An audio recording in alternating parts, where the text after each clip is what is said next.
Howdy, all of you delicious people. I'm here today to review Home Team. So this is another, of course, Adam Sandler movie production that, of course, have Kevin James in it. We, of course, have this movie have a thing based on a true life story of Sean Payton here. And I can't help but I want to just go on and say how I feel about this movie, but I just kind of feel also uh, really just wanting to pull back a lot because this is an actual person story. It's not something that is completely 100% made up. And so, I feel bad if I am to have a really great opinion or a really bad opinion based upon this film. But I would honestly have to forcibly compare this movie to a Rick Moranis movie called Little Giants, if anybody has ever heard of that. To me, we have a quarterback who is to turn into being a Devin Sawa-ish character, and we go on and we have these guys who are to be very similar to Little Giants, where it seems like they're struggling to beat this big, massive team that is to be the best ever. And we really just go on and have this also just be very familiar to a show that someone had already done on this cast called Mighty Ducks Game Changers. It's basically take the losiest losers and change it up until they are to become uh, a team that is to consistently win, make it to a championship, blah, blah, blah, blah, blah. Even though these guys don't know what they're doing, they don't know how to run plays, they don't know how to do much. To where really it's just throughout this entire movie, we just have Kevin James's character, Sean, who just shuffles people around. Really, that's all that really happens in this film is just consistent shuffling around of oh, hey, I think this guy would just be better off as this position instead. Oh, I think this person would be better in this position. Oh, I feel like this person should probably try to figure out how to get hit more. So let's have him in that position. Really, that's all this movie is. It doesn't really have much for football. It doesn't really have much of anything else either. So it's just kind of like this movie that is just to be there, but I would go on and watch any other football film besides this, in all honesty, simply because it just it's not interesting enough. There's no character that I feel is interesting, even the main character. We have, of course, Rob Schneider that is to be put into this mix as this kind of no offense if this is a real life person.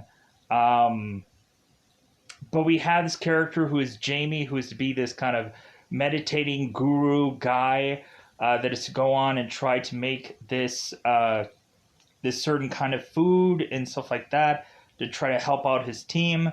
Because, of course, we have Jamie, who I guess is not to be a real fan of football, but is to really just be a fan of his stepson, is what is to be fed to us in this movie. So I would say this movie has some quirk to it. This movie has some little fun moments to it, but I can't help but saying would you recommend this football film? I would honestly just say no. I would honestly just say that it's not a even okay film. It's just, if you need some time to just kill, then this movie has to just be it. There are just so many better football films that are being put into place, and there's a lot more fun football films than this movie tries to be. But it's really just tossing people around and hey, here, these characters, these football characters are just interchangeable. We don't know nothing about this team. We just have to know everything about Sean Payton with his just kind of not all that great, really just him going on and trying to reconnect with his son, which it seems like his son is a ghost to him for I don't know how long until they reconnect over football. And so that's a nice story. I like that. but reasonably, it's just a story that just doesn't have enough story or for me to really just care. Sadly enough, I feel so heartbroken saying that also because I'm just like, man, I wanted to go on and like, since this is a real life story or based on one, like I would like to hope that I could have something positive about this film, but I can't. Uh, because like look at Remember the Titans, look at any of those films, it just feels like a much better effort was to be put into that film than this one. um I don't know, it is what it is with this story, with this movie, with this film. So with that said, let's just go into that double five time territory. Let's just go into spoilers about this one, because that's all I would rather want to say about Home Team. Like I would just say that this is a bad movie, but it could at some point be like people could find something out of it. People could find something interesting about it, um, but just barely. We don't go really into much of anything within the story whatsoever, and so that's why I would go on and just say that it's not even a movie that I would say people to go out of their way to see. So honestly, let's go into that double five. Let's just go into spoiler time. Spoiler time. It's about that time I'm going to spoil this Netflix movie. So, in the very beginning of this film, we of course have it where Sean Payton is to have won the Super Bowl along with the New Orleans Saints. My bad. My apologies. I realize what team it is. Uh, Up against the, of course, Indianapolis Colts. So we, of course, have them win the Super Bowl. We, of course, have this coach giving a speech with his announcer, so on and so forth, kind of replaying these whole events. And so we turn around and we end up finding out that Sean Payton was involved in some scandal that was to be this thing called Bounty Gate, where it seems that uh, some coaches were being accused of targeting certain guys for injury on purpose and so on and so forth. So it seems that Sean Payton was suspended from his role of being head coach, but we consistently have it to where Payton is desperately trying to still do his job, talk to the defensive coordinator, go on and try to talk to his assistant, who is either Emma or Emily or something. It seems like he never really gets the name right. So we go on, we have Sean Payton, who, of course, is to go on and not know where to really go or what to do. So he decides to go on into this hotel and is to, of course, be paying for the presidential room of sorts upon this hotel, where he goes and finds out that this jacuzzi, of course, is to make too many sounds, to where he is to be so miserable that he, I guess, is to be like the cousin Vinny part of this story, where we, of course, have Joe Pesci, who everywhere he is to go, he has these loud, absurd sounds to where he can't sleep at night. And so he goes on and is to be desperate to just figure out what place that he can just sleep in utter silence. Because from day to day, we go on and we have, of course, Sean Payton, who is to realize that there's certain other neighbors where they're making noises, and so Sean is to call the front desk and is to go on and like ask, like, can you please tell me what that sound is? So we go on and we have Sean Payton, who is to have this front desk clerk go and get him this fan, to where I guess he, like, the fan can just muffle all that sound. And Sean is just like, well, like, then I'll just be hearing a fan all the time. So we go on and we have Sean Payton, who's just like, you know what, how about I just buy a toaster and we can just end it all right now. So So Sean decides one day that he's going to go and see one of his son's games. Uh, that's good that he's really trying to be a attentive dad, and so on and so forth. Even though Sean and Beth were to, of course, split up, and Beth, I guess, was to go on and be together with Jamie. It seems like things are very positive in that area. We don't have this kind of we don't have Sean and Jamie kind of conflicting with one another because of because of both Beth and Sean being together. Because in a lot of those goofy movies, you would end up having, of course, the the new husband and the old husband just kind of uh, kind of sword fighting throughout the whole film, so to speak, metaphorically speaking, to where we just go on and have them just kind of beating one another up verbally throughout an entire film, but it doesn't seem like we do that here. It seems like they're very nice and cordial to one another, so that's great.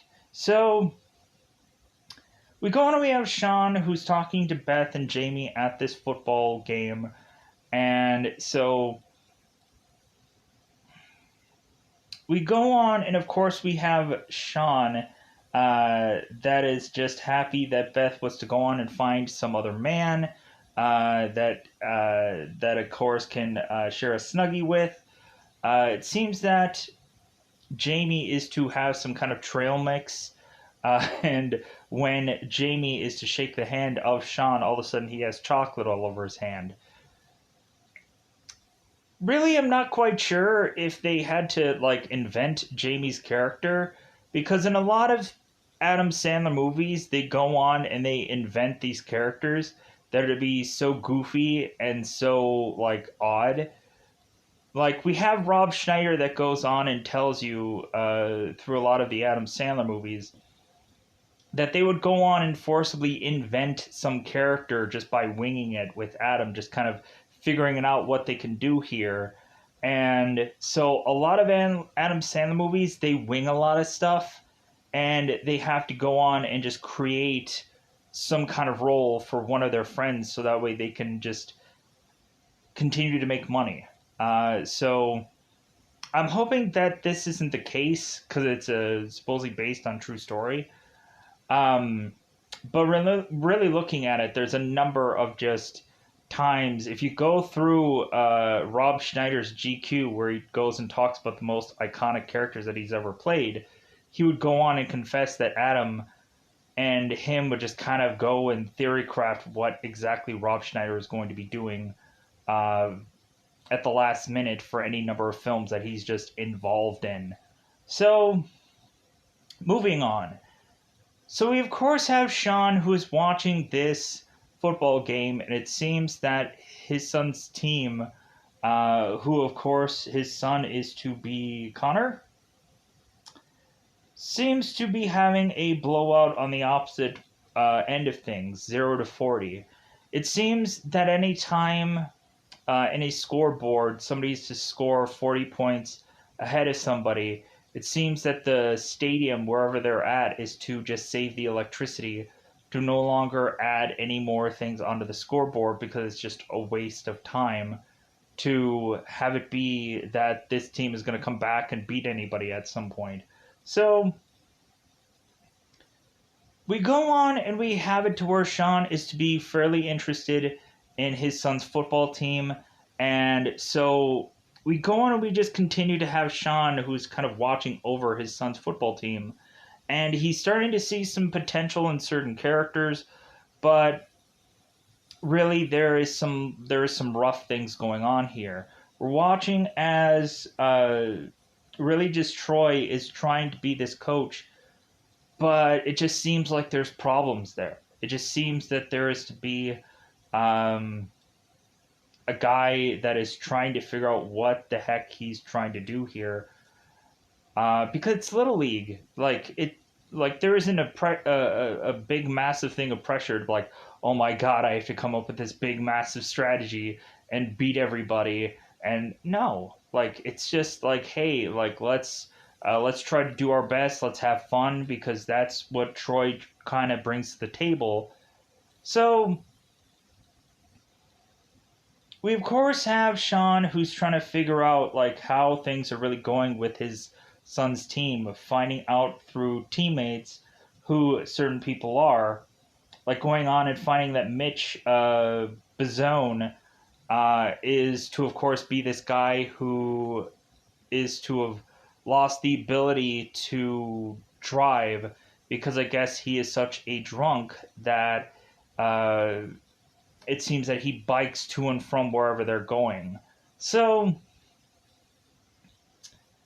and like Mitch, Gary Valentine, I've seen him in several other Kevin James movies, and it's kind of cool to just like have him be like hidden in any number of these movies and them just finding him a role to just do. So, just a very quirky assistant coach. So now we have it where it seems that we have yet another game where it seems like these guys are struggling yet again. And so it seems that Sean is to immediately know what thing to do to help this team. And so he goes and chucks his visor out by the team and he's like, "Oh my god, yeah, like my visor just went flying out here. Like somebody just took it and chucked it out here." And so all of a sudden we have Mitch who's going and grabbing some guy and saying like, "Oh yeah, this must be the guy who did it." And Shauna's like, "No, no, no, no, that's not the guy at all. Like get him out of here." So we all of a sudden have Sean who's over by Troy as Troy is kind of telling him this play. And we, of course, have Sean who's like, "No, don't run that play. Run this play," as he's doing like hand signals and all this stuff. And Troy is like, "Okay, like that looked okay, all right." So he starts figuring out what the hand signals are and tells the team, they're like, "Okay, where is he getting these signals from?" So they go out there and do the play, and of course it works out, and Troy's like, "Oh my god." So now, since Sean is to be temporarily like not going to be a head coach for New Orleans Saints, we have him kind of in the middle of the road here of just going on of like, well, I'm not sure if I should go on and do any other job until like New Orleans comes calling again.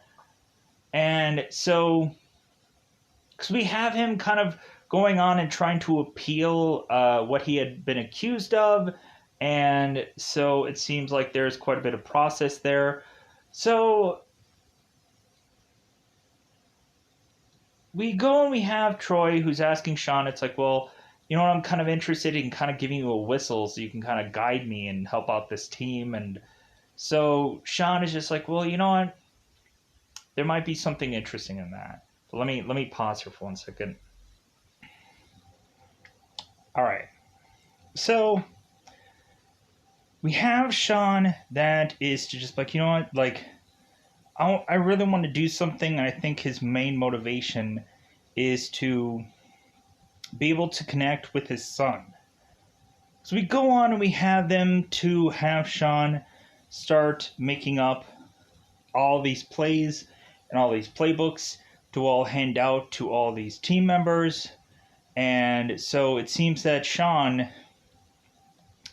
is kind of taking like business to like for himself to just go on and make all of these plays and just going on and like, why isn't he just like easily the head coach right now?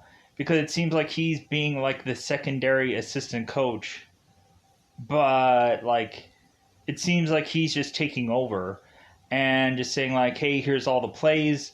I'm going to shift all these players all around. And we, of course, have the kid who at first the quarterback is now to be the running back. And we end up having we have Marcus, who was the quarterback, but then he gets shifted to running back. Brian ends up being the quarterback. We end up having, of course, Marcus's father, who is upset that his son is not the quarterback because he's been a quarterback all of his life, yada, yada, yada. So the more and more we have these fathers complain to Sean about them shifting their kid around, the more he's just like, meh, like, there's nothing you guys are going to do. I'm just going to keep doing what I'm doing because we're going to keep on winning. So we go on and we have Dennis's mother, who seems to be very interested in Sean. And so we go on here and we, of course, have it where Dennis's mother is going and asking Sean if he wants to come over to have some gumbo, because it seems that Sean is going on to this one diner and consistently going and getting certain meals. So she's offering gumbo. So he's like, interesting. So we have Sean going to this place to go and consume gumbo.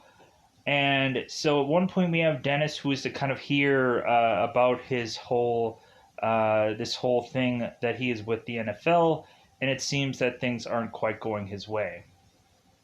So we go on, we just have it further where it seems that Sean and Dennis's mother just aren't going to work out, because it just seems like that was to be the one-off thing where finally Sean was to give in to this one woman. But it seems that eventually we had this just be a temporary thing. So we push on here, and so it seems that things are going great for this team, and it seems that Sean is even butting into the defense and kind of telling them what to do. And Troy's just like, aren't you just the offensive coach? And Sean is like, well, yeah, but like, here's a really good play that'll work. I'm just like, man, just take charge. Might as well. No offense to this. I know this is a real person, but still, it's just like, I get that, like, if you have a strategy, if you have an idea, but it also just feels like you're not going on and telling the coach anything. You're just kind of going into business for yourself. Meaning, like, I don't want to make that sound the way it sounds. Like, I want to make it like he's not telling anybody what's going on besides just him. And that's what I mean by that, is like, he's like, this is a team effort, but it seems that more and more Sean is just like, well, like, I want my team to win, and that's all that matters. And Troy is like, well, we should have fun too. And Sean's just like, well, yeah, but win. And I'm just like, come on. Like, these are kids. These are young kids. Like, let them have fun. Let them have fun. So really, that should have been the whole theme of this whole thing, is let these kids have fun. But what eventually the only real thing that we have as far as like story going into this film for the kids is that we have Sean and Connor going and having this one little tiny moment, which I wish we would have gotten a lot more of, but I guess there just wasn't that story here, where Connor, of course, was wanting some time with his dad because he knows nothing about Sean Payton. It's like, there's a ton of people that ask him all the time about all this stuff, all these decisions that Sean had to make during those times when he was doing these big, massive plays and stuff like that. And so Connor just wanted some insight on why Sean decided to go the way he did with a field goal, and why go on and do the things they did. And so Sean is like, hey, like, I'll tell you, like, hey, I got plenty of time, like, I'm here for you. And so, like, that's really nice, but I wish we could have gotten more of that. I wish we could have gotten kind of in depth about that. It just feels like Connor is just another guy on this team, and we really don't have it where it seems that Sean is really, like, looking at Connor as his son. He's just looking at him as another player. So to where it's like we have it to where Sean is looking at his son and looking at him exhausted, and it's just like, meh, like, oh well. Like, he'll just have to keep on playing offense and defense and get extremely exhausted, and that'll be it. But we'll get to that later. So, because we also have it where the field goal kicker is to consistently miss every single possible field goal, whatever thing attempt, to the point where they just don't want to waste going on and having this field goal kicker ever even go out on the field, forcing them to go off and try to get these extra points, because I guess that's all that they can really do at this point. So we have it to where the field goal kicker, Harlan, is just riding the pine for a number of time here. And so, because we just have Harlem that's just so focused on some girl out in the stands somewhere, and he's more focused on this girl than he is focused on kicking a really good field goal. And I'm like, I'm sorry, if you're going to miss every single one of these field goals, how are you thinking that you're going to win this girl over? But we have this nice, like, romantic moment that really just goes nowhere for this film, sadly enough, where Harlan is to supposedly be a very good singer, because I guess he was to have almost gone into choir.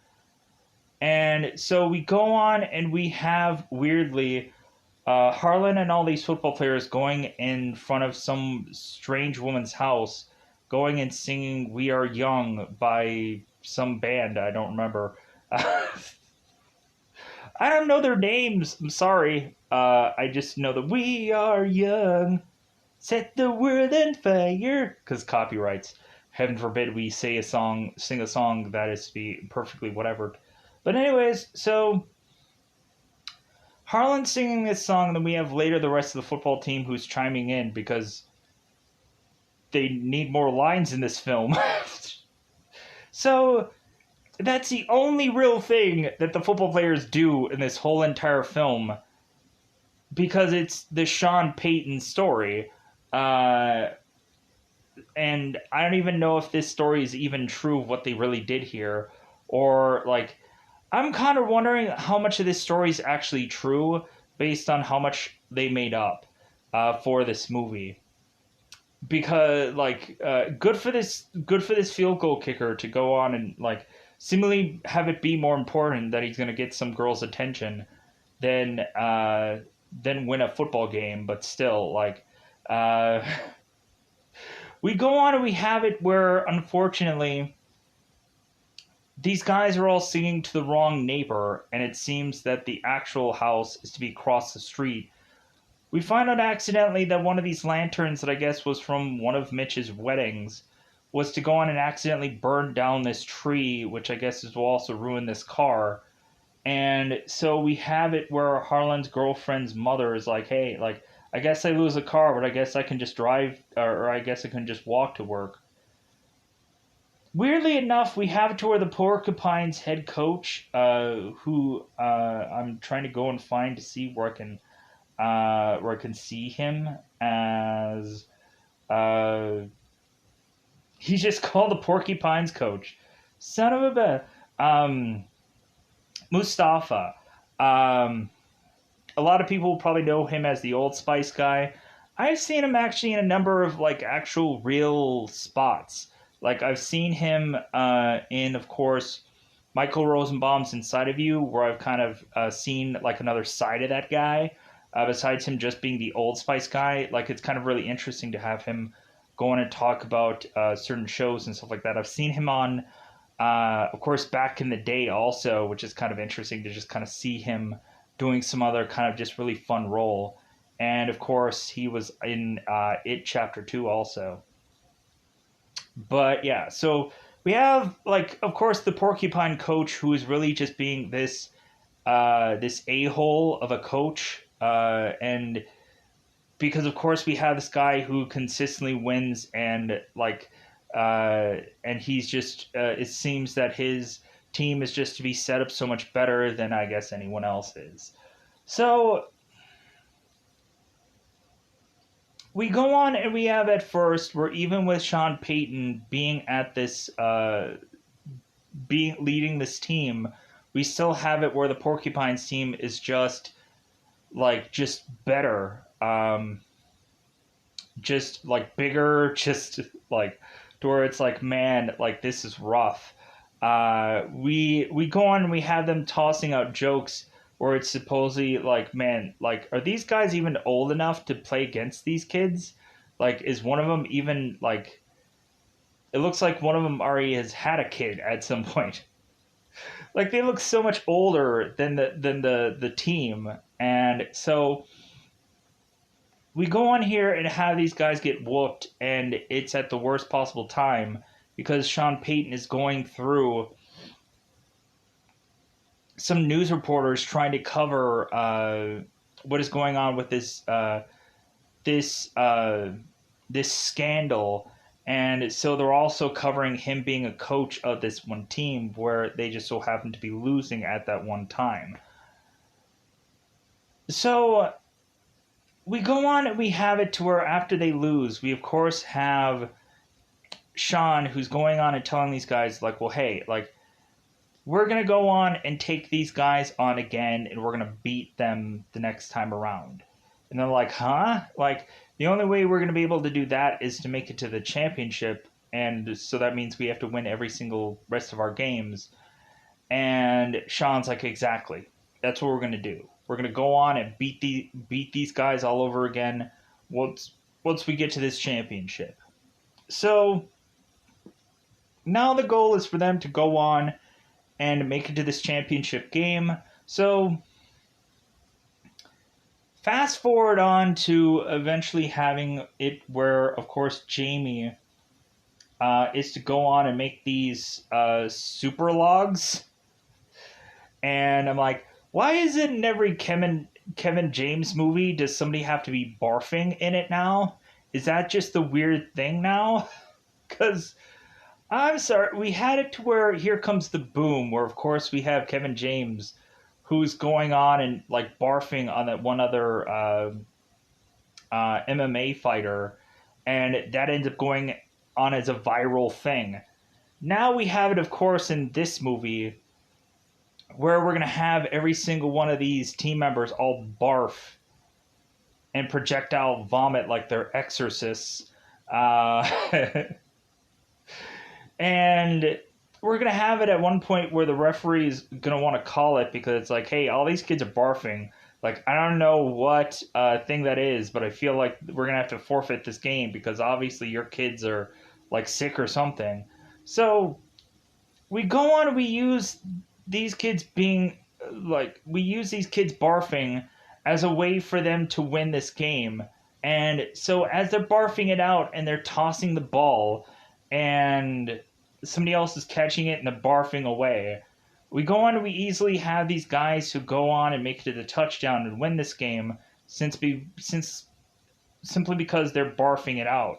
To where it seems like everybody's to go on and barf at this point while it's raining and so on and so forth. You would think that these guys would get pneumonia instead of barfing away, but I guess it is what it is. So, and we did have that one huddle moment because look at the Keanu Reeves movie Replacements, where of course we go on and have one guy who's barfing in the huddle, and then all of a sudden people are saying like, hey man, like we need to do something or I'm gonna blow chunks. And we start to have everybody, even the one guy who's deaf, who's signaling like, hey, I'm going to barf. Let's frickin' move. Let's do something. And so Keanu Reeves, Falco, is kind of telling all the guys, it's like, okay, let's move our huddle like a little bit far off to the side here, and then we'll break after I tell you what the play is. And so I don't know what it is. I guess every once in a while there's a sports movie where somebody just has to barf. I don't know what it is. But that's what happens in this film. So we of course have the other moment where I think in Little Giants, I think it was some other sports movie where we had the one kids who end up like taking those tablets and they like are like drilling all this like white stuff, and the guys are like, oh my god, I don't even want to touch this person. and they're like drooling all this like white stuff, and it seems like somebody's having like a seizure or whatever, and it's like, oh my god, this is weird. So there's that. So we push on. So in this story, we also have it where Sean is taking all these guys to this pool, and we of course have the head desk person that is complaining about all the noise that these guys are having in this pool. And so Sean is like, really? Seriously? Complaining about the noise. And I don't know how many times where I've had so many bits of noises go on in my place, and there's nothing I can do. We really just have it to where this front desk guy is just wanting to stop all this noise because he can't go and enjoy this pool because he has to work. And so it's like, really, guy? Really? So we go on further into the story, and so after this whole pool incident, the scandal of this pool, whatever. So we go on, and we of course have it towards championship time. I think like let's kind of wrap this one up because it's a football movie. There's a lot of consistent stuff in it. I would probably do the exact same for any football film, regardless. So like that's hence why like I don't really like going on and reviewing a lot of sports films. No offense to anybody, it just feels like there's nothing really there for me to like to really talk about because it's kind of like unless there's a lot of like joking things to talk about in a whole entire sports movie, there's just nothing to talk about. Hence why I don't go out of my way to review a lot of them. There always has to be some kind of a lot of side story going on with a sports film that the sport isn't the whole focus. Like probably like a movie like Any Given Sunday or something like that would be much more interesting to me. Or maybe at some points, maybe the replacements, but that's kind of iffy because there's a lot of like jumbled mess of stuff going on in that film. No offense to that film with Jon Favreau and Keanu Reeves and whatever. I'm sure it's a great film from what I remember about it. So, anyways, pushing on. So, we go on and we, of course, have them make it to the championship game. And we, of course, have this time around where Sean is taking so much in of him just going on and telling everybody what to do. Going on and having certain offense guys also playing defense to where it's running both Connor and Marcos ragged for this game. And there's a lot of guys that are just kind of setting out. It's like, wow, this is exciting. Here's the funny thing, though. Like, these kids actually get to ride the bench. Like, if they're not playing, they actually get to ride the bench. Like, there was a time where I honestly was not that good at this thing called football. I'll admit that I sucked at it. But, like, they just tell you, it's like, well, just stand up the whole time and just, like, watch the whole game. I'm like, I'm sorry, if I'm not gonna freaking play one ditch of whatever, like, and you want me to just stand for hours on end? Like, it's just, like, dude, I would love to just ride the bench, freaking just sit down and, like, get to watch this whole thing. Because there was a lot of times where I would just go on, and I would just sit on the bench, and I'm like, oh, you getting some playing time? Are you a little exhausted? I'm like, no, I don't play at all. So it's just like, like, so it was just like, well, like, I guess they couldn't find a position for me to enjoy. And really it was just, like, to the point where, like, no offense to this team, whatever, I sucked at it anyways, but, like, it was all just about, like, well, I guess this really just isn't the sport for me, but I couldn't really find a sport, so it is what it is. So... And, like, years later, I went on and, like, gained a big, massive number of muscle and stuff like that, to where eventually I went on and saw one coach of mine that, of course, was to have been from that school. And he's like, wow, like, kind of really beefed up there. I'm like, yeah, like, because, like, hence, when it comes down to, like, hey, do you want to actually get, like, paid and and have to forcibly work out? Yeah, might as well. Whereas, like, football, it was just like, I didn't get into it. I didn't understand it, and it was just like, pfft, like, my knees weren't the best either. So it was just like, okay, well, peace out. My knees are crappy, so I'm done. Um, Plus, we didn't have the money for sports anymore. Like, once I got uh, through certain parts of school years, it was just like, yeah, we don't have money for this anymore. I'm like, okay, fine. All right, like, oh well, like, I'll just figure out something. Um, so with that said, yeah, we go like whining and crying about my past boohoos. It doesn't matter. Anyways, so we go on here and we go to this championship game, and so what happens here is finally we have the team kind of admitting to Sean Payton that nobody is getting enough playing time and everyone should, and that he's kind of being honestly, what I would call a dictator, that he's kind of telling everybody what to do, and not everybody's being happy with the way things are going on, and we can just tell certain team members are getting exhausted. So we finally have Sean who's realizing that these characters are exhausted, finally, and he's like, you know what? You guys sit down. You know what? You guys just go out there and have fun. Like, just go out there and just play and do your best.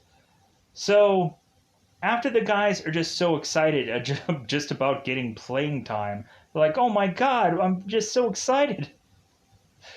We go on and we have these guys trying as best as they can to go and try to win this game. And so we go on and we have this all go up to a field goal, and instead of having to beat these guys, we instead have Sean just get the field goal guy out there, Harlan. And like, seriously, you just want to like just tie it up? And Sean is just like, well, hey, it's not all about winning, it's getting everybody out there. And we obviously just haven't had Harlan out there, so let's just have him go out there. Let's have fun. So we go and we have Harlan who goes out there and it's like, yeah, like we're thinking this is the one time that he all of a sudden is not going to F up and he's going to do the perfect field goal and we're going to win and things are going to be great. So all of a sudden we have Harlan who's noticing that his girlfriend is out there just going like, I love you, Harlan, with this sign. And we, of course, find out that's the Porcupine's stepdaughter. And he's like, hey, what is my stepdaughter doing out there? So, all of a sudden, we, of course, have Harlan, who is to boot this thing. And it seems like the boot is going really well. But the only problem is it's not going in the field goal. Sadly. But it goes and cracks into this scoreboard and breaks, supposedly, the scoreboard.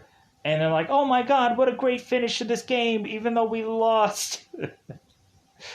So they're going on and they're just so happy that they were to go on and just ruin this scoreboard, and so on and so forth. We also had the one random line that Jamie was bringing into the table of this film, where we, of course, have it where Jamie, at some part of this movie, was talking to Sean and mentioning how his biological dad was to eventually just be shut off by, or let me try to do this perfectly. We have it where Jamie was going and just continuing to shut his dad down and just either not want to like have any talks or exchanges or whatever, and we go on, we have it to where, of course, Jamie is going on and on about this father and son story that he had with his father, And the moral of it was just that Jamie was to have never again really heard from his dad, and supposedly maybe his dad is possibly dead by now because that was 30 years ago. And so Sean is going on and asking Jamie, like, what was the point of this story? And Jamie's like, I don't know, maybe something like you reminded me like about this story, or maybe you had the same cologne that my father had. And Sean's like, I'm not wearing any cologne. And then Jamie's like, oh yeah, you aren't.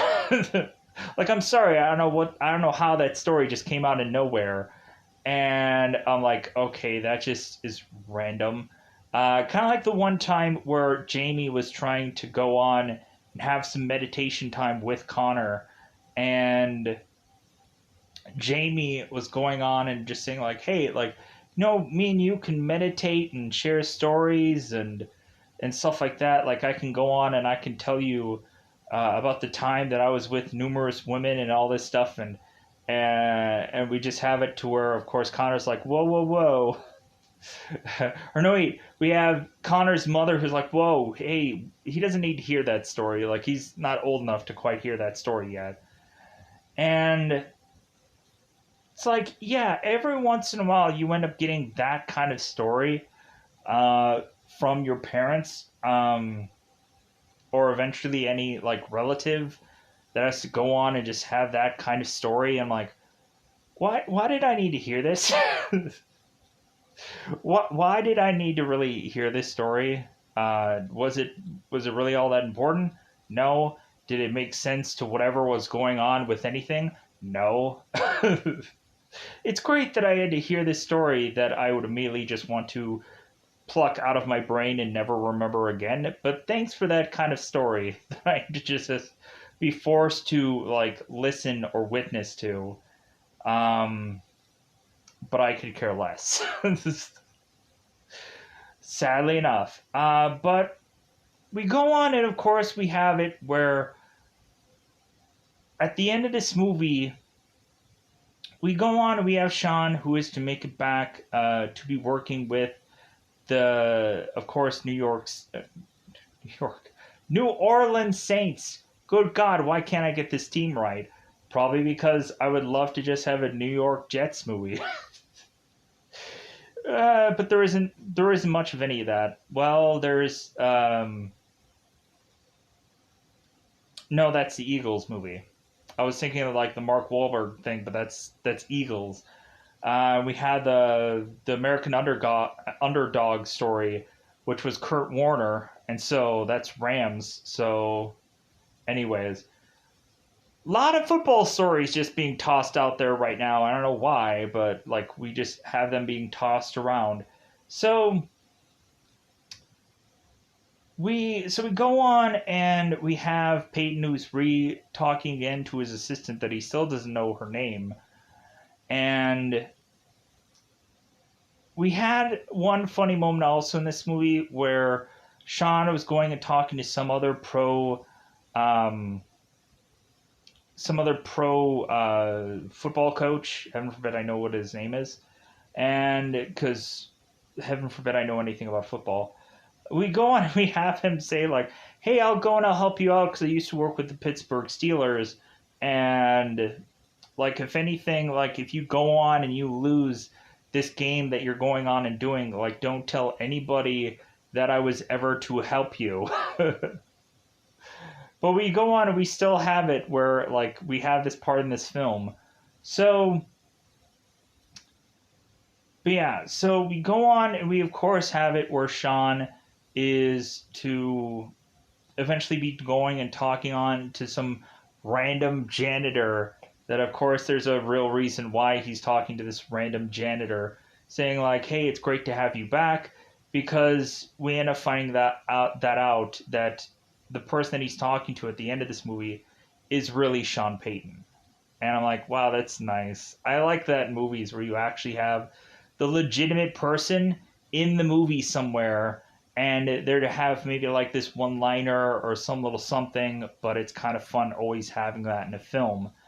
Um, because you would have, of course, the Will Smith movie Pursuit of Happiness, or of course the real guy that he is to be playing in that film. We see him in that movie, um, and you can go and like see the list of like Goosebumps, that Jack Black movie where Jack Black is playing R.L. Stein, and we end up having R.L. Stein appear at the end of the film.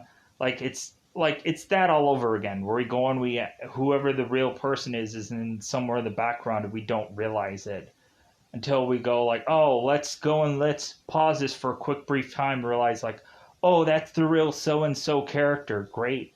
um, but with that said, I think I'm going to get out of here so I can go on to put this out, because without a doubt, people will probably not want to hear this whole entire story, because at the end of the day,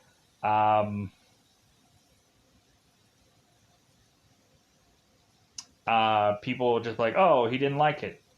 That's all I needed to know. So with that said, so the guys end up losing their last championship game. And so we, of course, have Sean, who goes on and takes that second place football trophy and puts it next to his Vince Lombardi, his Super Bowl trophy, his thing. So that's great to kind of see that that is a equal accomplishment to him. Is really nice to kind of have that finishing up part of this film. But anyways, I'm going to get out of here. Bye, everybody. Bye, everybody.